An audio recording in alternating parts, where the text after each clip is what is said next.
Hello दोस्तों।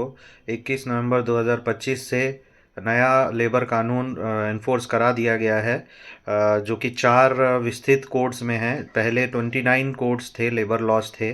अब only चार लेबर लॉज हैं।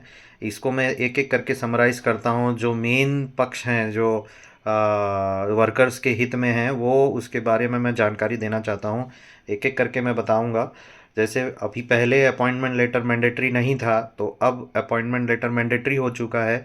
सभी जो एम्प्लॉयर्स हैं उनको फिक्स टर्म कॉन्ट्रैक्ट वर्कर्स जो जिनको लेते हैं उनको अपॉइंटमेंट लेटर देना ज़रूरी है। और पहले ये था कि ग्रेचुटी की रिक्वायरमेंट जो थी, कि मिनिमम 5 साल की रिक्वायरमेंट थी, वो भी परमानेंट एम्प्लॉयज़ को थी। अब फिक्स टर्म एम्प्लॉयज़ जो कि 1 साल काम करेंगे, उन्हें उन्हें भी ग्रेचुटी मिलेगी और उसके लिए एलिजिबल हो जाएंगे। दूसरी बात, मिनिमम वेजेस जो है, मिनिमम वेजेस पहले हर एक स्टेट में अलग अलग था और हर एक स्टेट की अपनी एक धाराएं थी। अब मिनिमम वेजेस सेंट्रलाइज हो जाएगा और सभी को एप्लीकेबल होगा ऑल ओवर इंडिया, और इससे हमें यूनिफॉर्मिटी मिलेगी अक्रॉस इंडिया, और कानून पे हमारा विश्वास बढ़ेगा। दूसरा, हेल्थ चेकअप जो था वो नहीं था मैंडेटरी। मैंडेटरी क्या, वो था ही नहीं। अब 40 साल के ऊपर जो भी एम्प्लॉयज़ होंगे, फिक्स टर्म एम्प्लॉय या कॉन्ट्रैक्चुअल एम्प्लॉय, उनको सालाना हर वर्ष हेल्थ चेकअप का बेनिफिट मिलेगा, जो कि फ्री होगा और एम्प्लॉयर की तरफ से उन्हें देना है। इसके अलावा जो एक और आया हुआ है कानून, की टाइमली वेज डिसबर्स हो जाना चाहिए सभी वर्कर्स को। अगर वो नहीं होता है तो कुछ धाराएं हैं जिसके तहत मतलब एम्प्लॉयर को दोषी माना जा सकता है।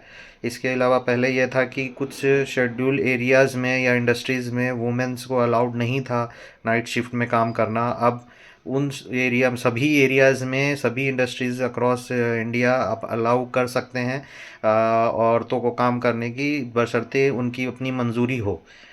इसके अलावा पहले ईएसआईसी जो था वो सिर्फ शेड्यूल इंडस्ट्रीज़ के लिए ही था, अब सभी इंडस्ट्रीज़ में है।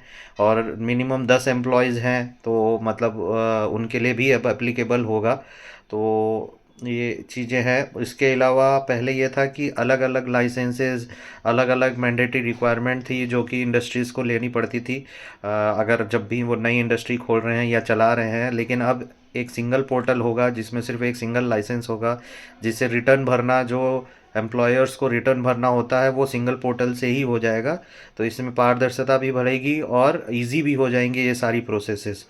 इसके अलावा जितने भी फिक्स टर्म एम्प्लॉयज़ हैं, वो पहले उन्हें उनकी निर्धारित समय के हिसाब से और निर्धारित रूप से वेजेस मिलती थी। लेकिन अब ऐसा बताया जा रहा है कि फिक्स टर्म एम्प्लॉयज़ को भी परमानेंट एम्प्लॉयज़ की तरह बेनिफिट मिलेंगे और ग्रेचुटी, पीएफ वगैरह वो सब सारी चीज़ सुविधाएं मिलेंगी। तो इसके लिए मतलब ये कानून में सुधार लाए गए हैं।